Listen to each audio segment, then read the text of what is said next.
మంచిగున్న ఆరుల్లా నేను వచ్చేసిన ఇవాళ సుతం సూపర్ సూపర్ వార్తలు పట్టుకొచ్చిన. ఇంకెందుకు ఆశం, వదాలు పెద్ద వార్తలు చూద్దాం పారి. డి అంటే డి అని అసెంబ్లీ ఫైటింగ్, సర్కారు తట్టుకుంటుందా బీఆర్ఎస్ మాటల ఫైరింగ్. వరదల సమీక్షల సీఎం నవ్వులు, గమ్మతున్నదా సారు జనం సావు. యూరియా ధర్నాల దున్నపోతూ, ఎరువులు అడిగితే కదలని సోమరిపోతూ. ఏడో గ్యారంటీగా కాళ్ళు మొక్కుడు, రైతుల భూములు సర్కారు మొక్కుడు.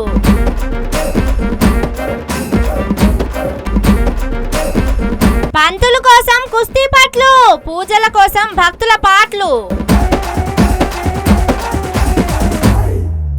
మీరంతా సిద్ధంగా ఉన్నారా? కొద్ది గంటలనే తెలంగాణ అసెంబ్లీ షురూ కాబోతున్నది.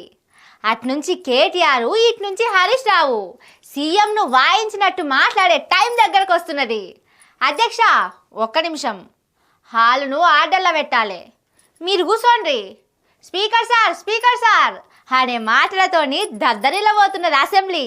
ఏదో అనుకుంటే ఇంకేదో జరిగింది అనేటట్టు అయ్యేటట్టే ఉన్నదట కాంగ్రెస్ సర్కారు పరిస్థితి.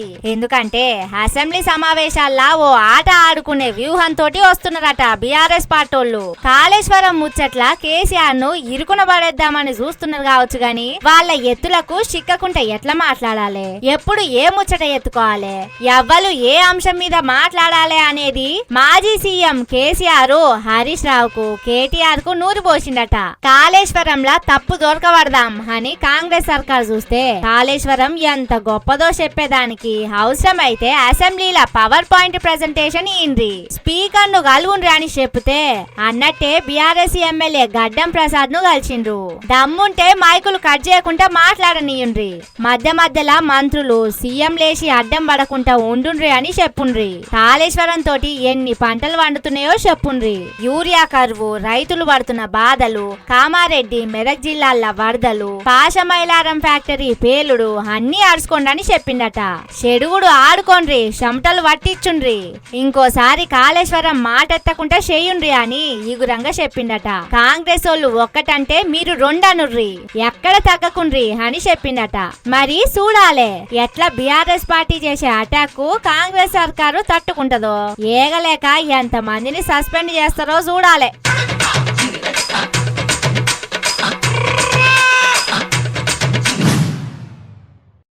కామారెడ్డి మెదక్ జిల్లాల జనం వరదలు వచ్చి మస్తు తిప్పల పడుతున్నారని సర్కారు మస్తు సాయం చేసింది వాళ్ళకు.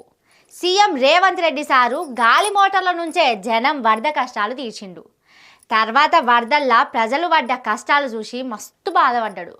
జనం ఆర్దనాదాలు ఆవేదనలు చూసి కన్నీరు కాల్చినంత పని చేసిండు. ఏంది నమ్ముతలేరా? అయితే మీరే చూడుర్రి. చూడుర్రి ఎంత రందిలో మునిగిండో సీఎం రేవంత్ రెడ్డి సారు పడుతున్న బాధను చూస్తుంటే మనకే ఏడుపోస్తున్నది కదా. అవస్థల్లో మునిగిన జనం ఫోటోలు చూసుకుంటా దుఃఖంలో మునిగినంత పని చేస్తున్నాడు. పక్కకున్న మంత్రి Uttam Kumar Reddy, MP Raghunandan Rao, MLA Mynampally Rohit, Congress leader Mynampally హనుమంతరావులు కూడా బాధపడుతున్నారు. మెదక్ల ఆఫీసర్లు వరదలు ఎట్లొచ్చినాయి, ఎంత నష్టం జరిగింది, జనం ఎన్ని కష్టాలు పడ్డరు, ఎంత ప్రాణ నష్టం జరిగిందనే దాని మీద సమీక్ష కోసం ఫోటోలు పెట్టిండు. అక్కడికి చేరిన సీఎం సారు ఇగో గీ తీరుగా చలించిపోయిండు. గుండె బరువెక్కినట్టు దిగులు చెందిండు. అయ్యో నా ప్రజలు అని విలవిలలాడిండు. ఈ ఫోటోలను చూసుడుతోనే మన సీఎం రేవంత్ రెడ్డి గుండెలా కలుక్కు అన్నది కావచ్చు. ఇగో గింత బాధపడ్డాడు.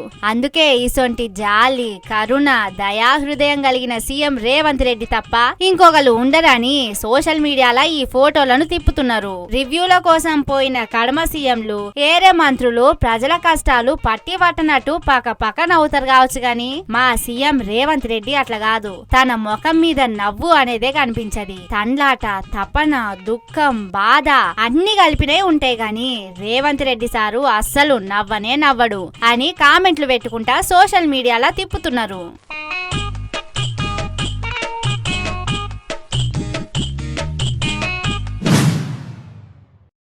కామారెడ్డి మెదక్ జిల్లాలల్లా వరదల బాధ అయితే రాష్ట్రం మొత్తంలా రైతుల రంది మొత్తం యూరియా కోసమే అన్నట్టు తయారైంది. ఇట్లెందుకు అవుతున్నది? రైతన్నలను ఎందుకు గోసపెట్టుకుంటున్నారు అని బీఆర్ఎస్ పార్టీలు రోడ్డు ఎక్కిండ్రు. తెలంగాణ సమాజానికి ఖచ్చితంగా సమాధానం చెప్పాలి అని ధర్నా కూర్చున్నారు. మరి ఏం జరిగిందో చూడుర్రి. వారిని లొల్లి పాడుగాను రోడ్డు మీదికి తీసుకొచ్చి నడిమిట్ల నన్ను నిలబెట్టి పరిశాన్ చేస్తున్నారు. ఇంతకు మీకేం కావాలే అన్నట్టు చూస్తున్నది దున్నపోతు. తెలంగాణ రైతులకు సరిపోను యూరియా ఇయ్యలేదని దున్నపోతునైన నన్ను నిలదీస్తే ఎక్కడికి పోవాలే? అందుకే ఏం చేయాలనో తెలవక దిక్కులు చూస్తున్నా. అయినా నాకు మాత్రం ఏం తెలుసు యూరియా గురించి? అదేందో సర్కారును అడిగితే ఏదో ఒకటి చెప్తారు కదా అన్నట్టు సప్పుడు చేయకుండా కదలకుంటా మెదలకుంటా నిర్రదాన్ని నిల్చున్నది. ఓహో, సర్కార్కు యూరియా కష్టాలు తెలిసినా నాకంటే అద్మానంగా విగ్రహం తీరుగా ఉన్నదనే నా దగ్గరకు వచ్చిందా?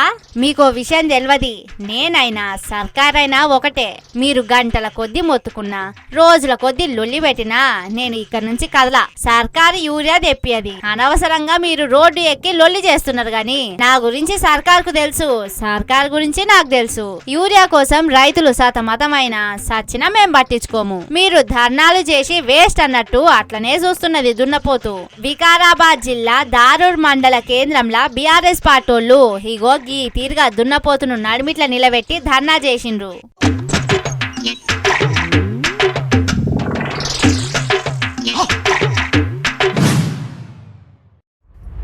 కాంగ్రెస్ ఇచ్చే 6 గ్యారంటీలతో పాటు మనకు తెలవకుండా ఇంకో పథకం నడిపిస్తున్నది. ఎరికేనా? ఏంటిది అది? పైసలు ఇచ్చే ప్రోగ్రామేనా? ఎట్లా అప్లై చేసుకోవాలి, ఎప్పుడు చేయాలి అనే కదా మీరు అనేది. అప్లై చేయాలంటే మీకు భూమి ఉండాలి. అది ఉంటే 7వ గ్యారంటీలా మీరు భాగం కావచ్చు. అదేం పథకం అంటారా? మీకు తెలిసిందే, కాళ్ళు మొక్కుడు పథకం. అవును, చూడుర్రి ఎట్లున్నదో 7వ గ్యారంటీ.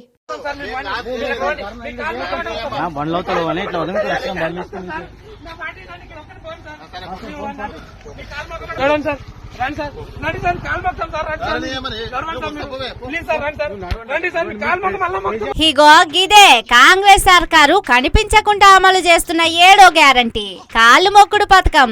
సొసైటీ సెంటర్ల కాడ యూరియా కోసం రైతులు ఆఫీసర్ల కాళ్ళు మొక్కిండ్రు. ఇందిరమ్మ ఇండ్ల కోసం ఊర్లల్లా బీదోళ్లు కాంగ్రెస్ లీడర్ల కాళ్ళు మొక్కిండ్రు. ఇగో ఇప్పుడు భూసేకరణ పేరుతోని రైతుల భూములు గుంజుకొని కాళ్ళు మొక్కిచ్చే పథకాన్ని అమలు చేస్తున్నది కాంగ్రెస్ సర్కారు. సార్, నీ కాళ్ళు మొక్కమంటే మొక్కుతా సార్, మా భూముల జోలికి రాకుండ్రి అని మోకాళ్ళ మీద వంగి ముఖాన్ని ఆఫీసర్ కాళ్ళ మీద పెట్టి మొక్కుతున్నాడు రైతన్న. కాంగ్రెస్ సర్కార్ ఇచ్చే 6 గ్యారంటీలతోనే అదృష్టం కలిసి వస్తుంది అనుకుంటే 7వ గ్యారంటీతోని ఇగో గిట్ల ఏడిపిస్తున్నారు. నారాయణపేట జిల్లా కానకుర్తి రిజర్వాయర్ కోసం దామరగిద్ద అనే ఊర్లే ఓ రైతుకిచ్చిన 7వ గ్యారంటీ ఇది. అక్కడ అట్లుంటే ఇగో ఇక్కడ చూడుర్రి.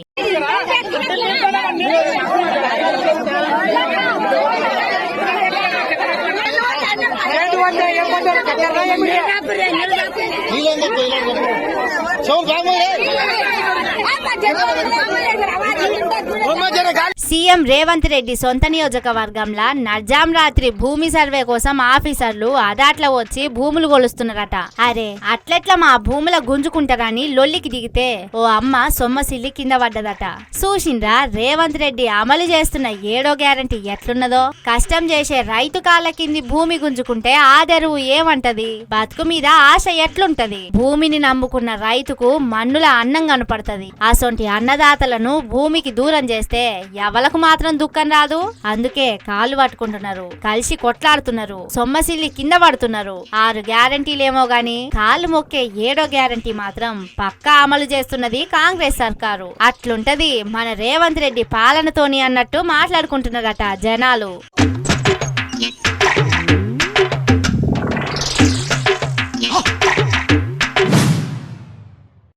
ఇప్పుడు అయ్యగార్లకున్న గిరాకీ చిన్నది కాదు పోండ్రి. అడుక్కడుక్కు గణేష్ మండపాలే, గంట గంటకు పూజ కార్యాలేనాయే. అందుకే గాలి వచ్చినప్పుడే తూర్పాల పట్టుకోవాలి. అయ్యగార్లు యమ తిరుగులు తిరుగుతుంటారు. కొందరు 2 నిమిషాలు వస్తానని చెప్పి గంటైనా రారు. ఎప్పుడు వస్తారో ఏమో అనుకున్న కాడికి తొందరగా వచ్చి పూజ వడగొట్టుకొని జల్దీ ఇంకో కాడికి పోతుంటారు. అట్లా చేస్తున్నందుకే కావచ్చు ఇగో ఇక్కడ అయ్యగారుకు ఏం జరిగిందో చూడుర్రి. నీ వినాయకుని పూజలు సల్లగుండా మంత్రాలు చదివే అయ్యగారు పానాల మీదికి తెచ్చినాయి. భక్తులు మా మండపం కాడికి రావాలి అంటే లేదు లేదు మా కాడికే రావాలి అని అయ్యగారును గుంజి గుంజి ఎంత ఆగం చేసిండ్రో చూడుర్రి.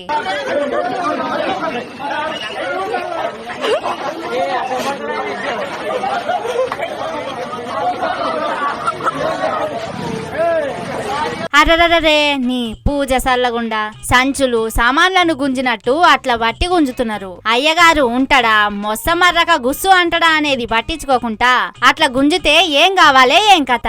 అరే ఇడుసుండ్రి అని ఎంత మొత్తుకున్నా వదులుతలేరు. మందల నుంచి తప్పించుకొని వచ్చిన గొర్రెను గుంజుకపోయినట్టే చేస్తున్నారు. సిద్దిపేట జిల్లా కోహెడెలా ఫస్ట్ మా మండపంలా పూజ చేయాలంటే లేదు లేదు ముందుగాల మా వినాయకుడి దగ్గరనే పూజ చేయాలి అని పోటీ పడ్డారట భక్తులు. ఒలింపిక్స్ కుస్తీ పోటీల కంటే ఎక్కువైందట అయ్యగారి కోసం తన్లాట.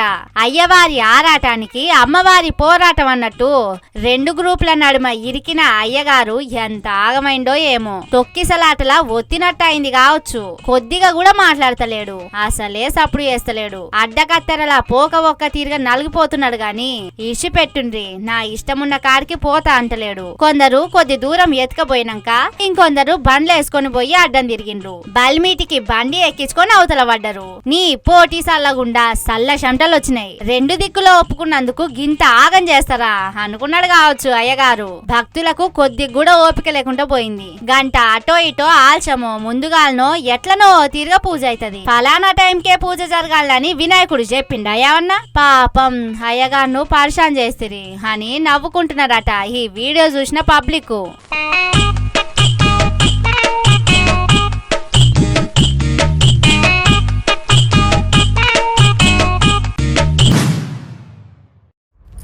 ఇవి అది ముచ్చట్లు. ఇంకిన్ని సూపర్ ముచ్చట్లతోటి మళ్ళీ వస్తా. చూస్తూనే ఉండుర్రి మన తీన్మార్. ఇదే